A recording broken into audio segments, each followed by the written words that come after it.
Coming up on Diplomatic Channel, bombs fall like rain in Syria's eastern Ghouta region as the UN seeks a truce in the country. Amnesty International accuses some African countries of severe human rights violations. And international donors pledge $500 million for troops in West Africa's Sahel region. Hello and welcome to the program. I'm Temitope Fagbemi.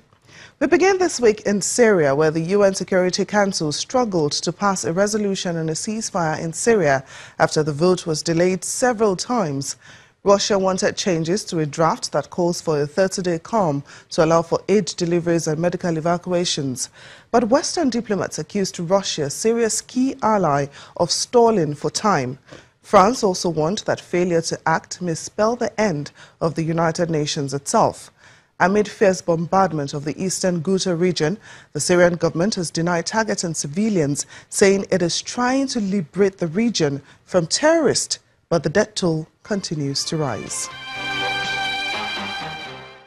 Syria's eastern Ghouta region has gradually come into global focus due to recent conflicts between the Syrian government forces and rebels, with analysts predicting that it will be very difficult for the government to recapture the area through military means. The Syrian government army has enveloped the Ghouta region since 2013. Held back by multiple battle fronts such as those in Idlib, Aleppo and the Homs Desert, the government forces have not carried out powerful attacks on this area and have been limited to the transportation of war materials. Experts say rebel groups in the eastern Ghouta area have now grown stronger after years of war and may pose a problem to the Syrian government forces. Although the situation changed due to the siege of the government army and is different with that of a few years ago, apparently the military groups have remained fierce. Some have destroyed their enemies and can now concentrate on fighting against the government forces. Meanwhile, US President Donald Trump has called out Russia and Iran as well as the Syrian government for fostering a humanitarian disgrace in Syria. I will say what Russia and what Iran and what Syria have done recently is a humanitarian disgrace. I will tell you that. We're there for one reason. We're there to get ISIS and get rid of ISIS and go home. We're not there for any other reason. And we've largely accomplished our goal.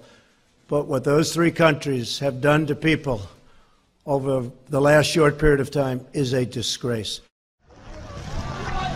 The towns and farms of eastern Ghouta have been under government siege since 2013, with shortages of food, water and electricity that worsened last year. The civilian casualties and devastation there are also amongst the worst in Syria since the government captured rebel-held parts of Aleppo in 2016.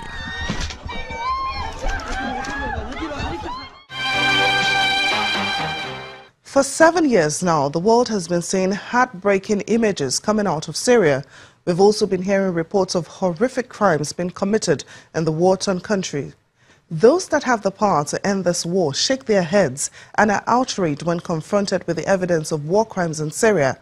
But after saying something, it seems they do nothing. My guest on the program, Mr. Chukwuemeka Eze, a senior lecturer of law at the Nasarawa State University, examines why this is so. Thanks for coming on to Diplomatic. Thank you, Temitope. Now, what do you make of the horrors and devastation being witnessed in the Ghouta region?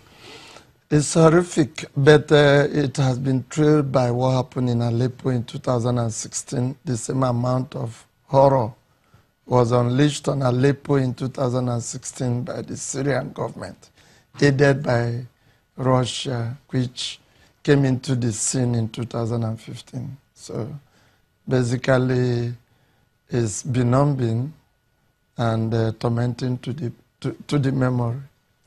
Now, the UN has acknowledged that the Syrian regime has committed war crimes. But what about Russia that is empowering the government to commit these crimes? Can the Russian government also be tried for war crimes? I don't think that will happen, because before you can do that, you need to indict the Russians. And if you indict them, where will you take them to?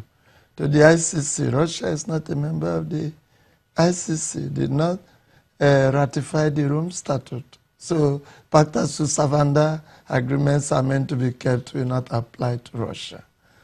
And if you want to come under Chapter 7 of the United Nations Charter, it will not be binding on Russia because Russia has veto power. So no enforcement action can take place by way of voting at the United Nations Security Council without Russia protecting its interests. And that will require Russia to veto, like what is happening there right now, that they want to vote on just 30 days ceasefire, not even indictment. Russia is saying, no way, even when all the other ones are saying, let's have 30 days ceasefire so that the humanitarian condition in Eastern Ghouta can improve. But Russia is saying no, that this is Western propaganda. Now, it's been 7 years of condemning the violence in the strongest possible term, but the UN, which is the main mediator in the crisis, has been unable to find a solution to this war. And now France has warned that failure to end the horrors in the Ghouta could lead to the end of the United Nations itself. Do you agree with this? I don't agree with France because we've had very difficult situations that the United Nations had handled in the past. After the formation of the United Nations in 1945, we had, just a few years after that, the Korean War, 1950 to 1953, didn't end the United Nations. And many other wars have taken place. The USSR invaded many countries. In the Eastern Europe, it did not end the United Nations. So I don't see this one ending the United Nations. But France has interest as a former colonial power that colonized Syria. So it has interest in Syria. And it might be speaking out of self-interest, but basically this is a situation beyond its control. Recall that the original Levant, which was under Turkey, before it was liberated during the First World War. And after liberation, France and Britain had to share Iraq and Syria. Iraq was given to Britain and Syria to France. So basically France has interest in that place. But I don't think that I will align myself that that will lead to the end of the United Nations, notwithstanding what is happening. The United Nations has tried, but has failed. Like every human endeavor you try, but it has leveraged on, because things could have been worse without the intervention of the United Nations. Because I was just about to ask, what then is the relevance of the United Nations if it cannot successfully mediate in this crisis? Nobody had ever been successful in every endeavor. The United Nations cannot be an exception. Basically, you know that the United Nations is not an international policeman. It's a product of multilateral treaty, and it's trying its best within the circumstance, but definitely cannot be successful in every endeavor. The United Nations Secretary General Guterres is trying his best. His representative in Syria, de Mistura, is trying his best, but this is a very difficult task. Handling a world power is a very difficult task. And that is what the United Nations is experiencing right now.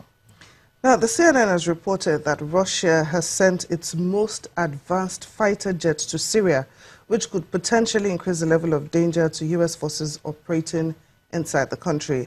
Is there likely to be a collision between U.S. and Russian forces in Syria? Actually, we don't have many U.S. forces in Syria. So there will be collision of interest, as there had always been.